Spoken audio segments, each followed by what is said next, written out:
Why isn't Trump bombing Russian terrorist scum who have been targeting and viciously killing innocent Christians in Ukraine?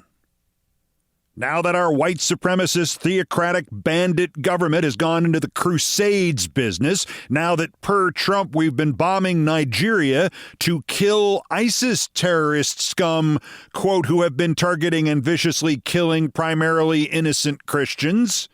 This question for MAGA and the Republicans who continue to enable this dictatorship like Marco things go better with Coke Rubio. If that's the new standard, we're bombing ISIS terrorist scum who have been targeting and viciously killing innocent Christians in Nigeria. After your latest pointless photo op meeting with Zelensky in Florida yesterday, Trump, why aren't you also bombing Russian terrorist scum who have been targeting and viciously killing primarily innocent Christians in Ukraine? How committed are you to this protect the Christians bullshit, Trump? Don't get me wrong. I do not buy into any of the organized religious corporations. Many do good things sometimes. Many sincere people work with and for them and believe in them. But if it's spirituality you're looking for, just talk to your creator or your universe or whoever you feel you need to talk to and do it directly. Cut out the middleman. Avoid the brand names.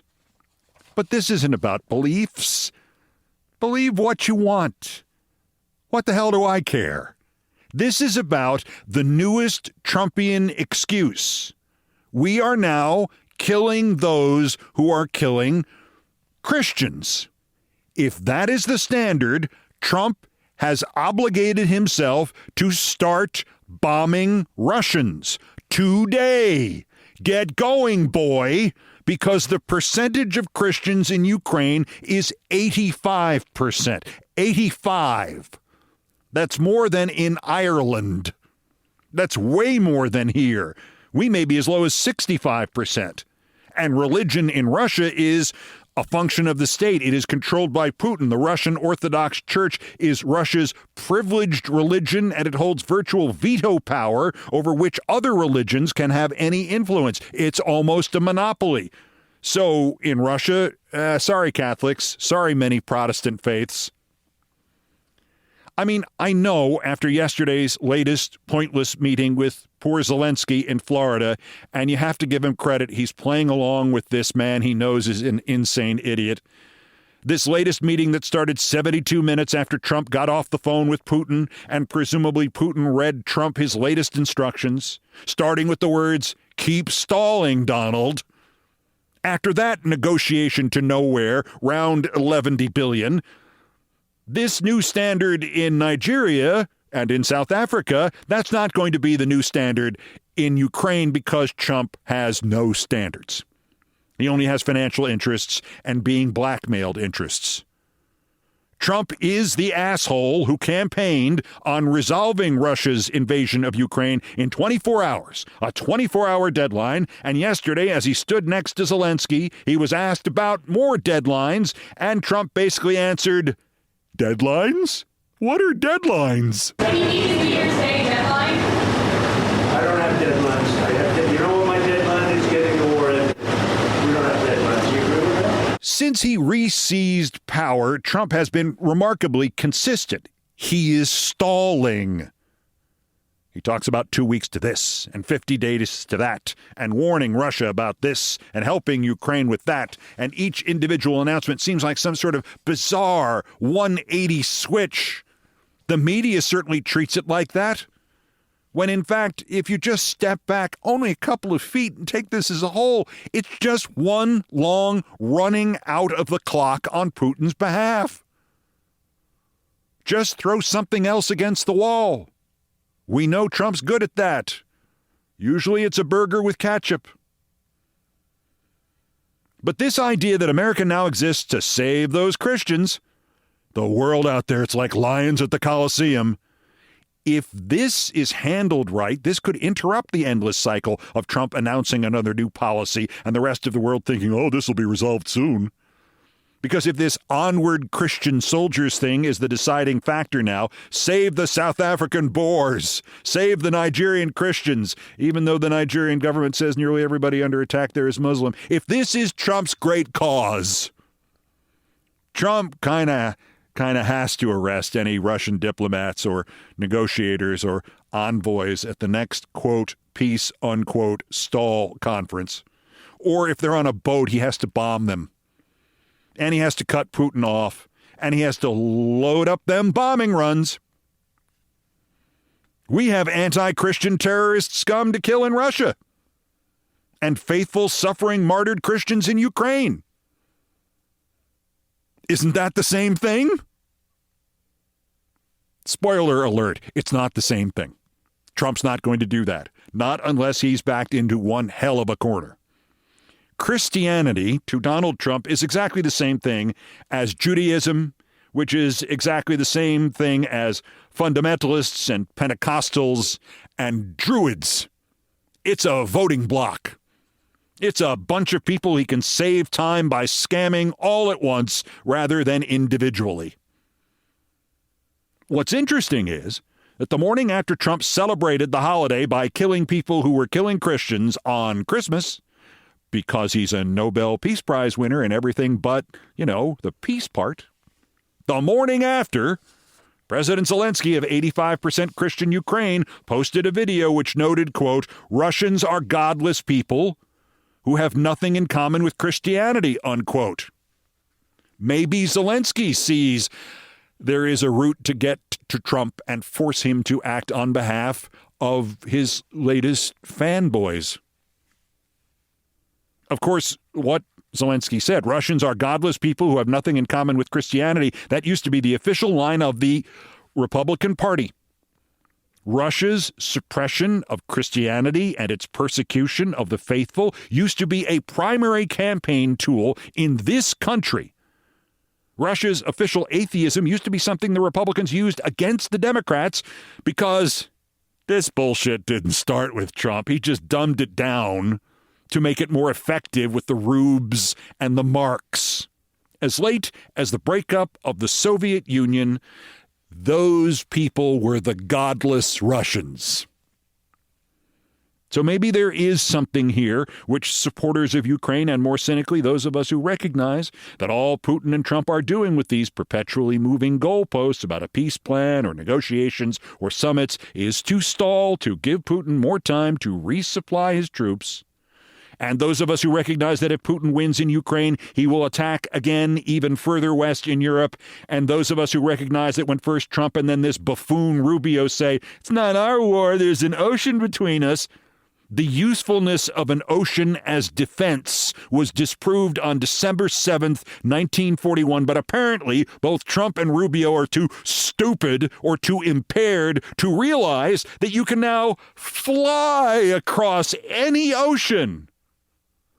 Those of us who understand all of that, those of us who understand that America's future depends on Russia losing everything in Ukraine and then Putin losing control of Russia, maybe we finally have something with which to split MAGA the way the Epstein files. How many in that box? 1 million? Holy crap. In the same way the Epstein files and anti-Semitism have now split MAGA.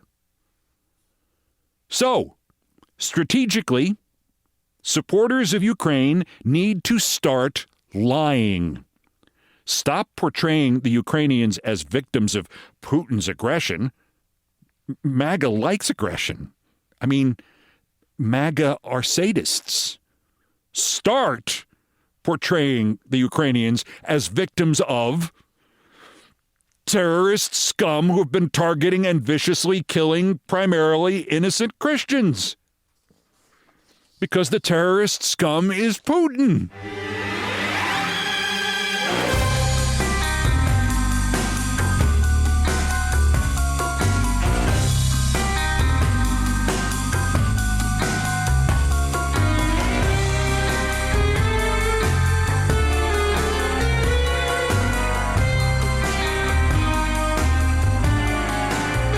Wait, Trump pardons for sale? Millions changing hands? Finder's fees, pardon brokers, con men like Trevor Milton not only not rotting in prison, but also not being forced to pay restitution of up to $680 million to those he defrauded? It's hard to be shocked by anything, hard to find anything both corrupt and new about Trump, and then here comes the Trump pardon industrial complex, so new and so... Wait a minute. I knew this sounded familiar. Of course, Trump presidential pardons were allegedly available for purchase at popular prices. And there's nothing new about it. They were reportedly available as of February 16th, 2019, supposedly at $2 million each, half to Trump, half to Rudy Giuliani. I reported this on this podcast on May 16th, 2023. Because those pardons at those prices is what a woman who sued Giuliani for sexual abuse says Giuliani told her. In just a 9-day span in 2019, she claimed she's had countless recordings of their encounters. Name was Noelle Dunphy, and I don't know if she recorded any of this stuff, and I don't know if she's telling the truth, and I have even less of an idea of whether or not he was telling the truth. The alleged victim, Noelle Dunphy, and not for a moment do I want to seem insensitive to her and the 2-year ordeal she documented in her nauseating and lurid suit against him. I mean, it reads like the script from a Fellini film, something between Casanova and Satyricon.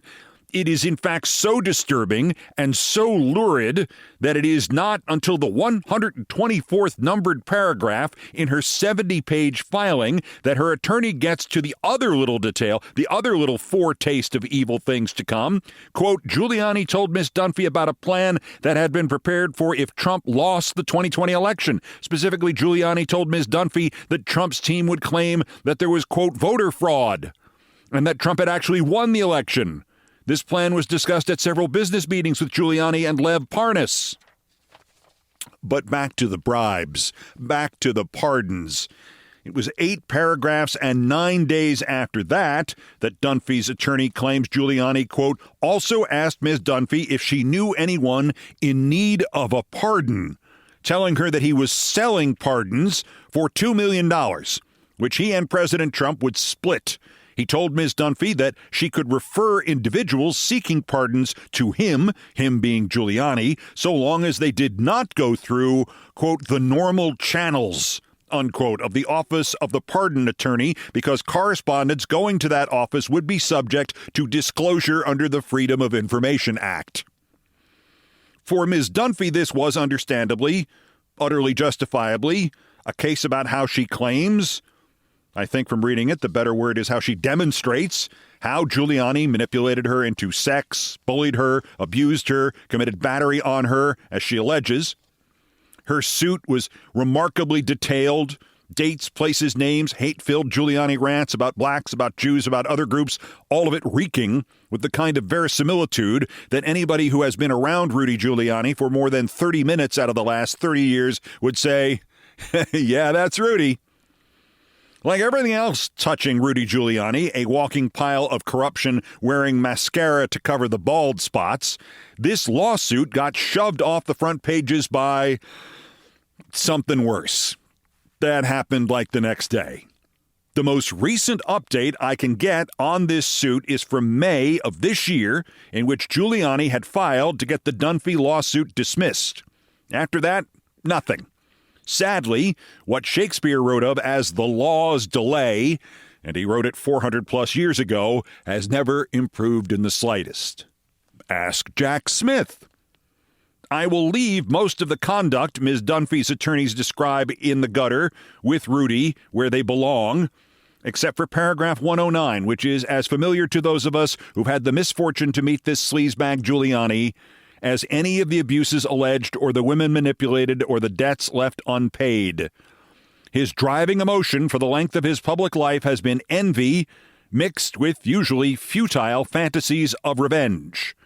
Paragraph 109, quote, Throughout the employment and attorney-client relationship, Giuliani forced Ms. Dunphy to perform oral sex on him. He often demanded oral sex while he took phone calls, on speakerphone, from high-profile friends and clients, including then-President Trump. Giuliani told Ms. Dunphy that he enjoyed engaging in this conduct while on the telephone because it made him, quote, feel like Bill Clinton, unquote.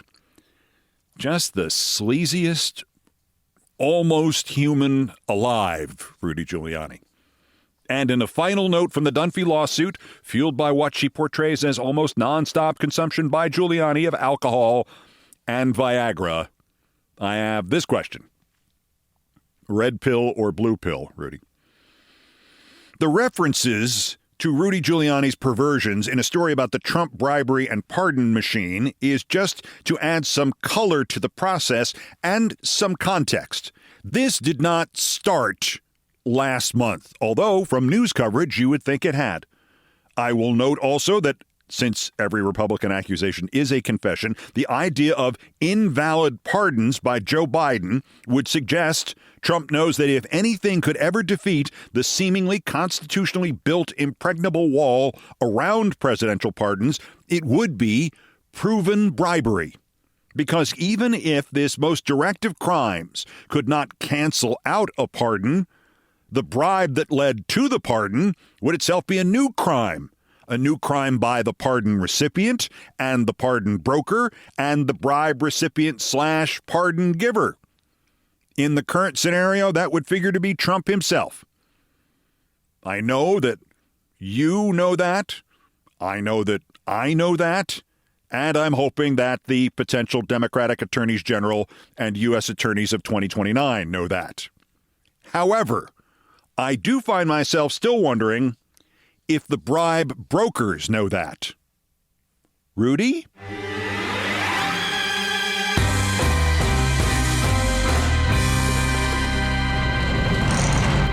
Since this podcast launched, the 1st of August, 2022, I have kept only one light of hope perpetually lit.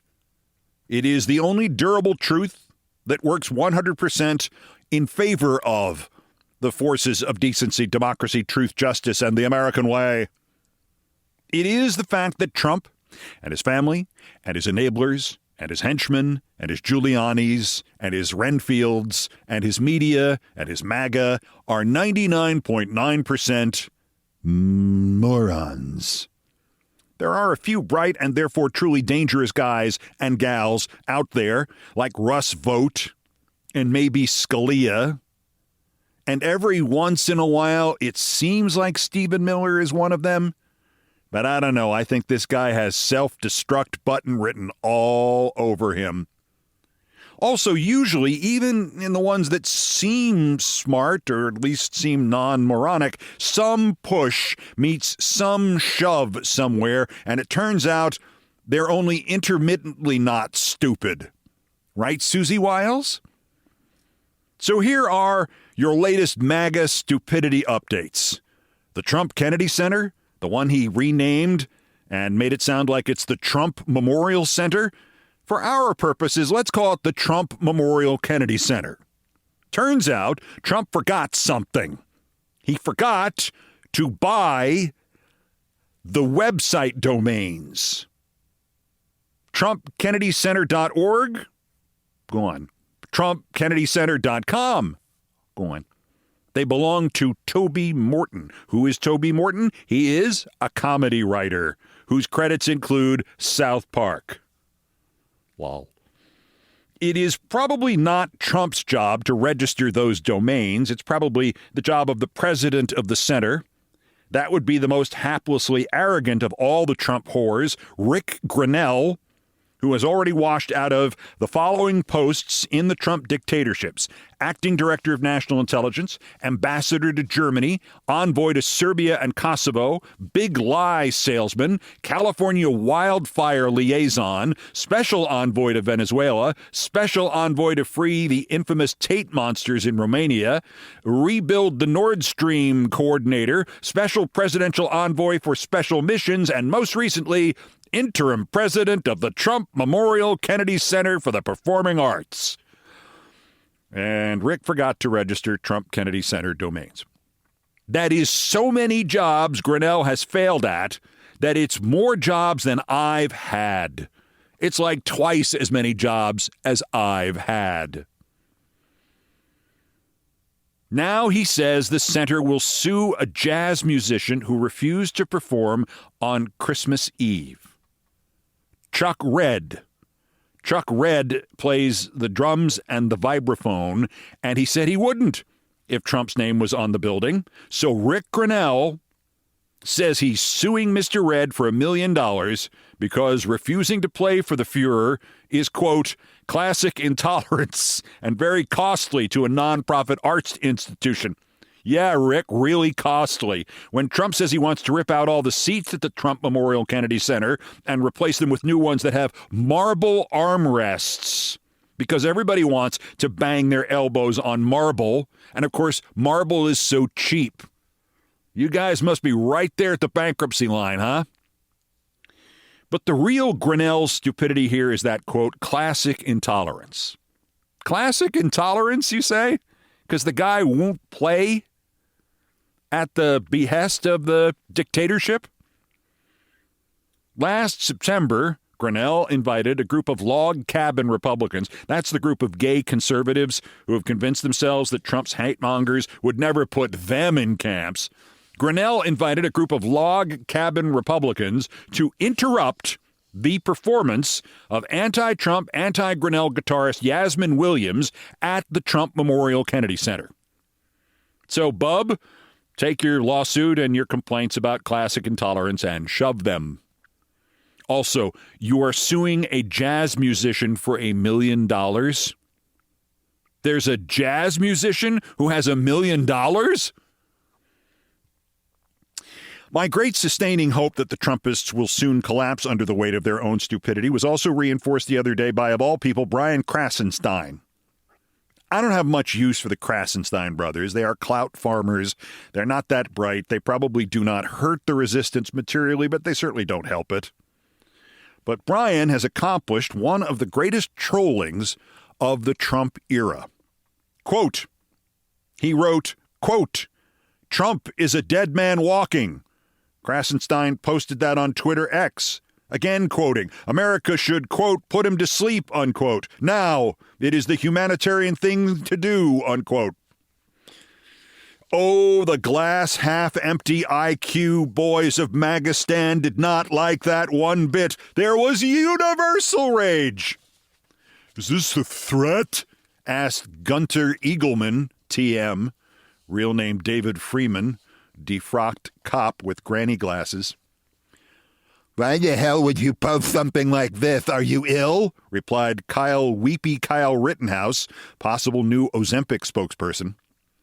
Others demanded Krasenstein's arrest or retweeted what he posted addressed to Kash Patel, care of the Grand Ole Opry, I guess.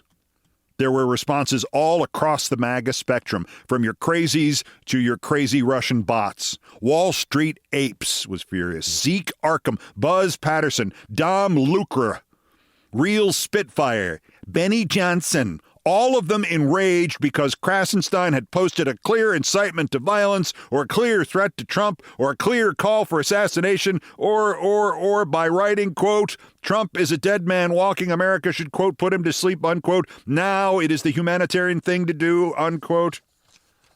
Ahem. Not one of these morons seemed to have noticed that Krasenstein was, in fact, quoting someone else word for word. Someone who had written that Stephen Colbert is, quote, a dead man walking. CBS should, quote, put him to sleep, unquote. Now it is the humanitarian thing to do. Who wrote that? Well, of course, like you didn't know, it was Trump. And Krasenstein simply quoted him, word for word. And the Trump crowd, hanging on his every word, missed those words of Trump and crashed right through the windshield when even somebody like Krasenstein simply hit the brakes. And two final Trump stupidity notes. Erica Kirk appeared on Fox News yesterday. Again. Honestly, if she had her own show, she would not be on this often. And she was not wearing the sequined floor-length morning dress she wore at a recent conservative conference because, of course, she's grieving her late husband, just like you would, by going on Fox News every day. Except the day that she went and did a town hall with that idiot Barry Weiss at CBS. Big sister is watching you. And wearing a series of sequined dresses while she tries to become a household name literally over her late husband's dead body. But remember, she and her family request privacy at this time. And then there's Stephen Miller and his wife. It only crossed my desk the other day that the originator of the rather stomach-turning description of the hairless Goebbels as a, quote, sexual matador was not the almost panoramically stupid Jesse Waters of Fox. That was not his phrase. Instead, the phrase sexual matador came from Miller's own wife, Katie. And once again, nobody's explained what that's supposed to mean. Sexual matador? Like, Stephen Miller wears a form-fitting gold outfit like some sort of nightmarish bellhop? And he goes out in public in Mexico and Spain and engages with another mammal who weighs around 2,000 pounds? And Stephen Miller encourages them to charge at him? That kind of sexual matador? Anyway, Katie Miller started the reference. But the part I also don't get here is that evidently Stephen Miller likes this term. And the part I don't get about that is Miller has lately dropped the pretext that his hatred is about just undocumented immigrants. And it's pretty clear now he's no longer even trying to pretend that his hatred is anything more or less than hatred of people of color, especially of Hispanic origin. So Stephen Miller hates Mexicans, but he wants to be a matador. A Spanish-speaking sexual matador? So what does that imply? Every once in a while, Stephen Miller shouts, "Olé," and then gets gored in the groin? Also of interest here, that rarest of confluences where Trump, the actual worst person in the world 24/7, wins recognition as our worst person in the world. He is suing again for damages, but the attorneys for 20 of the defendants in this case have finally struck gold. Their demand for discovery from Trump, stuff he has to produce to continue in the lawsuit. If we damaged you financially or emotionally, we have to know how much. So you, Trump, you have to give us the before. You have to give us your financial records and your health records and your mental health records. Now, oops. That's next. This is Countdown. This is Countdown with Keith Olbermann.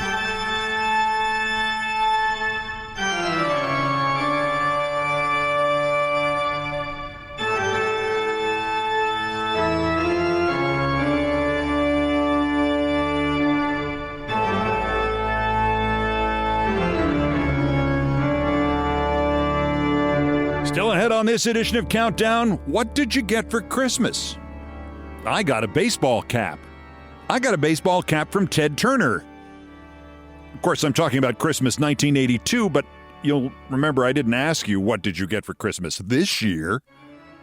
The story of Ted Turner, my first TV job, how it almost was my last TV job because I almost had a fight with him, and the CNN Sports baseball caps. Next in Things I Promised Not to Tell. First, believe it or not, there's still more new idiots to talk about. The roundup of the miscreants, morons, and Dunning-Kruger effect specimens who constitute today's other worst persons in the world. LeBron's worse. Just a rando on Twitter, but in the World Championships of Self-Unawareness, the new title holder, Edge Runner 737. Now, by the way, what makes you go online under an alias How cowardly are you to not use your name online unless you're in a witness protection program or there's a self-defense reason and a good one? Or you're a performance artist or a satirist. I digress. Edge Runner 737 is none of those. Edge Runner 737 is just mad at the Pope. Pope Leo. You know Leo, the SportsCenter fan from the 90s. Because Pope Leo defended migrants without papers. You know, like that Jesus guy. Not an uncommon position. Not a smart one, but not uncommon. But the insult that Edge Runner 737 threw at Leo is, like I said, world championship grade. I quote, "It would be interesting to see how this holier-than-thou man behaved if thousands of illegals in Italy bum-rushed Vat City and refused to leave the square." Look, whenever you think of popes and churches and all that stuff, I mean, I already went into my attitude here before the break, but my goodness, holier than thou? It's in his job description. He's supposed to be holier than thou. You called him holier than thou? Ed, if you went up to the Pope and you said, "Hey, you're holier than thou," he would be entitled to answer, "Hey, thanks." Holier than thou. Holy crap. The runner-up worser, James Trusty. This is how terrified Trump and his enablers remain of Jack Smith, and especially of the second half of Jack Smith's final report on Trump's crime that Smith is suing to get released publicly. You think the Epstein files are bad? Hey, what's in that box? Ah, looks like another million Epstein documents. Well, what's in that box behind it, then? Anyway, they are still trying to smear Jack Smith and his prosecution of Trump, but they are running out of people to take this position publicly. It can't always be Eileen Cannon and just Eileen Cannon. And the fact that they're running out of people to take this position might give you a clue about the seriousness of what is in Part 2 of the Jack Smith report. James Trusty has written an article for the Wall Street Journal about Smith's prosecution of Trump and the Mar-a-Lago search, and it's being sold this way. In 27 years as a prosecutor, I have never seen a case with so many irregularities, with such manifest political motivation, with so many open questions about singular treatment and poor judgment, writes Jim Trusty. James to his friends. Firstly, James Trusty, named by parents who had a brilliant sense of irony. Secondly, everything online about this guy that he's ever written begins with, "In 27 years as a prosecutor," or "After 27 years as a prosecutor," or "In my 27 years as a prosecutor." It's like, "After 27 years as a prosecutor, I really have to go to the bathroom. Can you tell me where it is?" I mean, everything is how many years you've done this? Thirdly, not mentioned in the Sell for the Wall Street Journal article attacking Jack Smith, defending Trump, Trump's first attorney after the Mar-a-Lago search was, you guessed it, James Trusty. And then he was on the job only a couple of days and suddenly he quit. Another clue as to how desperate they are down to the lawyer who quit representing Trump in the case he's now attacking. But the winner, the worst, making a rare appearance here, since this is technically about everybody in the world except him, Trump himself. He has hoisted himself on his own petard. You know how he sued the Pulitzer Prize Board? He sued the Pulitzer people, claiming that because the board gave out awards to journalists who covered Trump's connections to illegal Russian attempts to influence the 2016 election and then refused to revoke those awards, he claimed that defamed him, damaged him financially, caused him emotional distress, all that stuff. You know how they say don't sue unless you're prepared for discovery? This is what they mean by that. In response to the Pulitzer suit, 2 law firms have now filed joint discovery claims against Trump on behalf of 20 defendants. So there's 20 defendants paying these 2 law firms, and they are getting their flippin' money's worth. He was financially and psychologically damaged by the Pulitzer Board? Okay, let's assume he's right about that. Prove how much you were damaged. Give us the before and after, Don. the defense lawyers want, as part of discovery, all of Trump's tax returns. Quote, from all jurisdictions, including all attachments, schedules, and worksheets, dating from 2015 to today, and all other documents, quote, sufficient to show all sources of your income, sufficient to show all of your financial holdings and his liabilities. Because how are they going to tell how much he was damaged financially if they don't know how much he had before and how much after? But wait, there's more. The psychological and physical part of damages? Quote, to the extent you seek damages for any physical ailment or mental or emotional injury arising from counts 1 to 4 of your complaint, all documents, whether held by you or by third parties under your control or who could produce them at your direction, concerning your medical and or psychological health from January 1, 2015 to present, including any prescription medications you have been prescribed or have taken. You want them alphabetized or in numerical order or by lot number? For the avoidance of doubt, this includes all documents concerning your annual physical examination. For the record, the law firms involved are Ballard Spahr and Atherton, Gallardi, Mullen, and Reeder, and I don't know anybody at any of those firms, but I'll endorse them right here. And the defendants, they get gold stars too, and they are the Andrew W. Mellon Foundation President Elizabeth Alexander, Ann Applebaum of The Atlantic, Boston Globe longtime editor Nancy Barnes, former president of Columbia Lee Bollinger, author and journalist Catherine Boo, Neil Brown, president of the Poynter Institute, the former editor-in-chief of USA Today Nicole Carroll, former Columbia journalism dean Steve Cole, Gail Collins of the New York Times, vice president, editor-at-large of Standards at the Associated Press John Daniszewski, editor, VP at the Philadelphia Inky Gabriel Escobar, UCLA historian Professor Kelly Lytle Hernandez, longtime Pulitzer Prize Deputy Administrator Edward Clement, New York Times columnist Carlos Lozada, former LA Times executive editor Kevin Merida, Pulitzer Prize Administrator Marjorie Miller, USC Professor Viet Thanh Nguyen, CEO and co-founder of the 19th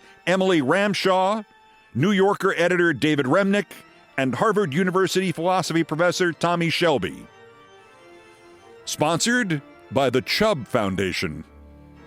And they all want Trump's medical and financial records and his health records and his mental health records in discovery. And I hope the BBC and anybody else he's facing a lawsuit or is facing a lawsuit from him sues using this as their template.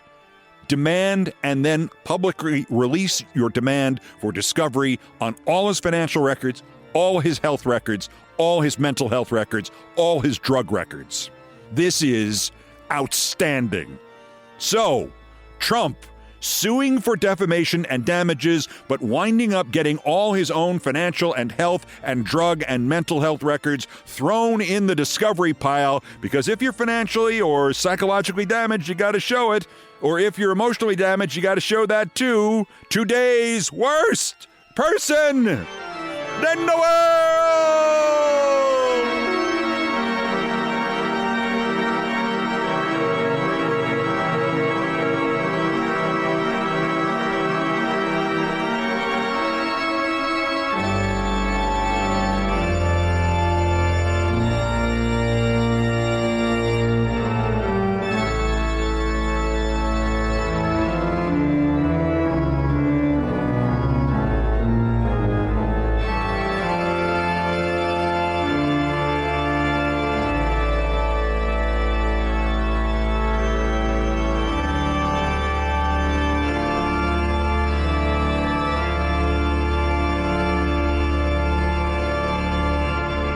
I never play the end of it. I just love the end of it.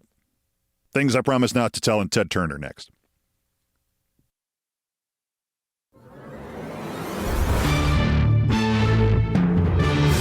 And now here is a post-Christmas, what did you get for Christmas edition of Things I Promised Not to Tell, and we take you back a scant 43 Christmases ago. I have one more story to tell you about covering the 1982 National Football League players' strike. And this is less about the strike itself and more about the man for whom I covered it, Ted Turner. Ted Turner had put CNN on the air just 2 years earlier, and his sports guy, Bill McPhail, had interviewed me for a job as their New York sports reporter even earlier than that, May of 1980. And when I did not get it, I was genuinely relieved because I was convinced there was no way they would ever get CNN on the air. No chance. Ever. Obviously, I did not account for Ted Turner's stubbornness. Anyway, I wound up going there freelance in 1981, as I have related in some detail here, when Lou Dobbs and his girlfriend, the New York sports reporter, had to get out of town fast at the insistence of Mrs. Lou Dobbs. 8 months later, as the 1982 NFL strike loomed, they had made me staff and given me a contract, first offering me $1,000 less a year than they were paying me freelance. Even CNN of 1982 acknowledged the absurdity of that mathematical proposition. So I was a vested, already whining about Ted Turner employee of CNN when the football players walked out on strike in September 1982. And that strike was my beat every day from March to November. A day or so after the strike began, we set up an interview with the president of CBS Sports, Neil Pilson, about the effect that the strike would have on TV sports in general and CBS Sports in particular. And as the camera crew and I filed into his office, Pilson wearily said, "Nothing against you guys, but I've done so many interviews already about this strike that if you actually come up with a question I haven't been asked already, I'll give you..." Well, we all leaned in towards him. "Give us what? A job? A job interview at least? $50? I'll give you CBS sports caps." Not exactly a job, but better than nothing.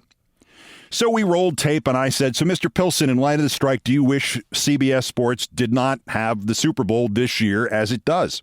And he laughed, and he took off his mic, and he went over to his office phone, and he buzzed his assistant.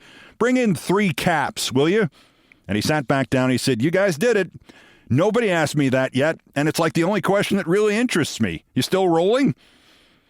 Neil Pilson then proceeded to give a lengthy and thoughtful answer about how, as long as the season was not canceled, it was probably better to have the next Super Bowl because people would be so grateful that after the strike they wound up playing it anyway. So now a week goes by after that interview, and the bargaining sessions between the players and the owners are taking place in a Manhattan hotel, the Lowe's on Lexington Avenue, a dump with a nice lobby. All that matters to me is the Lowe's with the dump and the nice lobby is literally 3 blocks from my apartment. The players and the owners just march through a long hallway into private rooms. That's all we see of them. It is not heavy lifting. There are nice seats, at least in that lobby. But it is enlivened one day by news that our boss, Ted Turner, has asked the union if he can come in and meet with their 20-odd player negotiating team because he wants to pitch them on something. He was, in fact, due there yesterday, but was unavoidably detained. The rumor the players told me, never confirmed, was that while changing planes in Chicago, Turner and an air hostess had ensconced themselves in a dumpster, or the other version was in a janitor's closet, for 12 hours of whoopee. And that's why he was a day late. Anyway, I walk into the Lowe's that morning, and if somehow I had not been able to recognize my camera crew, sure enough, it is the same 2 guys who had been with me at Neil Pilson's office at CBS when I asked him the question he had not been asked before, earning us free CBS sports caps. And the cameraman and the deck operator are, of course, wearing their CBS sports caps. And understand, in 1982, CNN was not an upstart. It was not the feisty outsider. It was not the future of news. We were called Pretend TV. It was said that CNN stood for Chicken Noodle News. One day, I called somebody up and asked for press credentials for Cable News Network, and the guy said, "Cable News Network? Are you the people who own the newsstands downtown?" I had no idea what he was talking about, so I went to one of the newsstands and I asked the guy, "Who owns this place?" And he pointed to a plaque, and it said, "Owned by Cabell News Company." The Cabell News Company, owner of downtown newsstands, was better known than Cable News Network. We got scoffed at. In some arenas and venues like Madison Square Garden in New York, our crews were not admitted because they were not in the union. So the CBS sports caps were an important, albeit borrowed, touch of legitimacy and dignity, especially for my cameraman and my deck guy.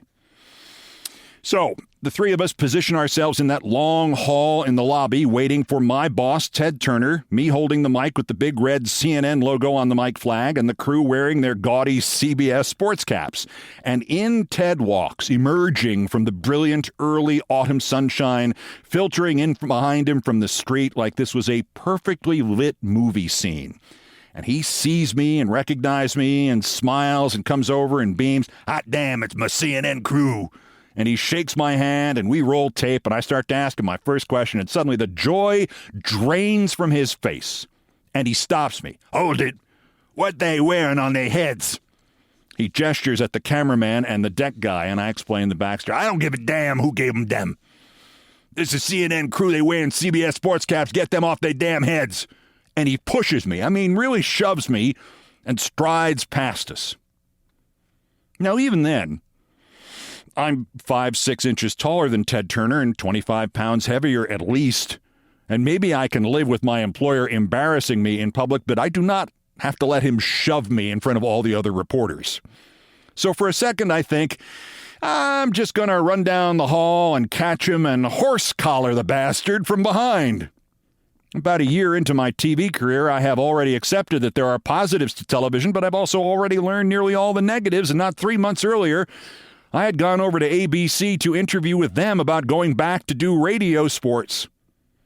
Seems to me, given what I know about Ted Turner, dragging him to the ground and then quitting TV forever would be a pretty appropriate farewell. And then one word popped into my head. Rent. Oh, right, rent. So quickly I go to plan B. To be fair, in thought, if not in action, Ted Turner was right. Looked pretty silly to have the CNN camera crew wearing CBS sports caps while interviewing the founder and owner of CNN, who, by the way, was in the newspaper constantly because he kept saying he was going to buy CBS. Plus, I still had a story to do that day, and that crew was going to have to go back into the room where Turner would be meeting with the players about an hour later for the proverbial spray shot that would give us some video to use of their meeting. And simply having my guys take their caps off was not going to suffice. So I ran the 3 blocks back to my apartment to grab the only bit of merch or swag produced in the first 2 years of CNN, something they had an apparently inexhaustible supply of. CNN bumper stickers. I must have had 100 of them in my place alone, and there were boxes and cartons and boxes and cartons of them in the New York bureau, which was plenty enough as it was, since I don't think all the people who worked at CNN in New York in 1982 owned 6 cars among them. Anyway, I trimmed a couple of the stickers down to just the CNN logos and raced back to the crappy Lowe's hotel, and just as they were calling for the crews to come in to get the spray shots of Ted meeting with the players, I put those CNN logo stickers over the CBS logos on my guys' caps, and to my delight, they stuck in place. Little large, but it worked. Minutes later, the boys came out of the meeting room, and the cameraman was in hysterics. He wound the video back and had me watch it through the viewfinder of the camera. As soon as they had walked in, Turner started to give them dirty looks, and then suddenly one of the NFL players said, "Hey, Ted, there's your crew. There's your CNN crew. Hey, CNN, over here." Everybody was laughing, and now Ted was beaming. "That's them. That's my CNN crew, all right. Good work, boys."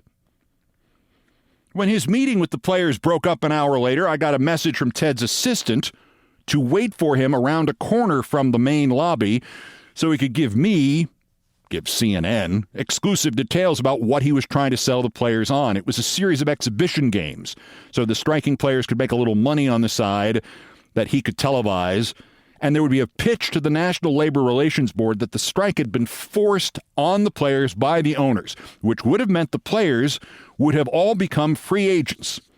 Ted wanted them, all of them, every player in the National Football League, to sign instead with him. He would create a 24-team league. He would give the union half ownership of every team. He would find backers for the other half, and all he wanted was the TV rights. It didn't happen, obviously, but what a breathtaking scheme. Anyway, Turner was all smiles when he came out of the meeting to tell me, before he met with the rest of the press, and he said, "Great with the hats, good work. Gonna have to get you guys some real CNN sports hats for Christmas." Ted stayed another 15 or 20 minutes doing God knows what with God knows whom. I didn't see any dumpsters in the hotel. And then he left by the main exit as the rest of the camera crews and reporters trailed him.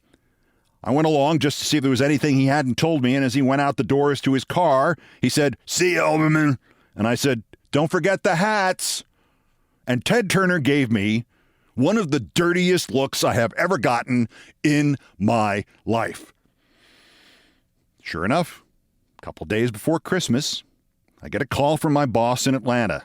"We just got a box of 100 CNN Sports Truckers caps from Ted Turner's office. I don't know what the hell this is all about, but his assistant says if we wanted to know, we should call you." I was very proud of making the correct choice between correcting a mistake and getting us all hats and assaulting him. There is one postscript. Ted talked the players into the exhibition games I mentioned, only two of them, one at RFK Stadium in Washington, which I went to on assignment, seated next to Ted Turner. He had 2 flasks with him. Anyway, the crowd was so small at RFK Stadium in Washington that at one point they got on the PA system and asked all the fans to go sit down behind the player benches so the TV shots of the game wouldn't show all those empty seats. The other game was in the Los Angeles Coliseum. They drew even less. Maybe 1,000 fans, probably more like 500. 500 fans in the LA Coliseum. 500 fans looks like the raisins in rice pudding. But it was the name of his ad hoc league with these games in Washington and LA that still sticks with me 40 years later. Ted named it himself. I'm pretty sure he did this deliberately. I know nobody else noticed it until I made a big deal about it. Ted Turner called his ill-fated venture, his ersatz National Football League, the, quote, all-star season. And I said, perfect. The acronym you have built for it is ASS.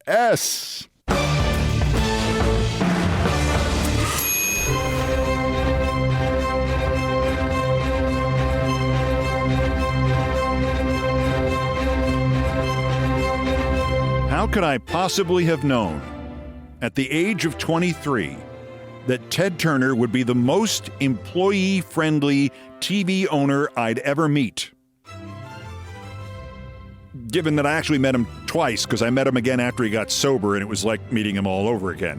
And given how much money he was losing in 1982, against the curve, he was also the least cheap when it came to his employees. Anywho, I've done all the damage I can do here. Thank you for listening. Most of our countdown music was arranged, produced, and performed by Brian Ray on the guitars, bass, and drums, and John Philip Chanel handling orchestration and keyboards. They, of course, are our musical directors of Countdown. It was produced by TKO Brothers. Our satirical and pithy musical comments are by the best baseball stadium organist ever, Nancy Faust. The sports music is the Olbermann theme from ESPN2, written by Mitch Warren Davis, courtesy of ESPN Inc. Other music arranged and performed by the group No Horns Allowed. My announcer today was my friend Kenny Mayne. This program was produced by Ted. Everything else was, as always, my fault. So that's Countdown for today, day 344 of America held hostage again. Just 1,119 days until the scheduled end of his lame duck and lame-brained term, unless he is removed sooner by MAGA or sundowning or Jeffrey Epstein or affordability or Susie Wiles or marble armrests. There's no Countdown Thursday. Happy New Year. Until the next one next year, I'm Keith Olbermann. Good morning, good afternoon, good night, and good luck.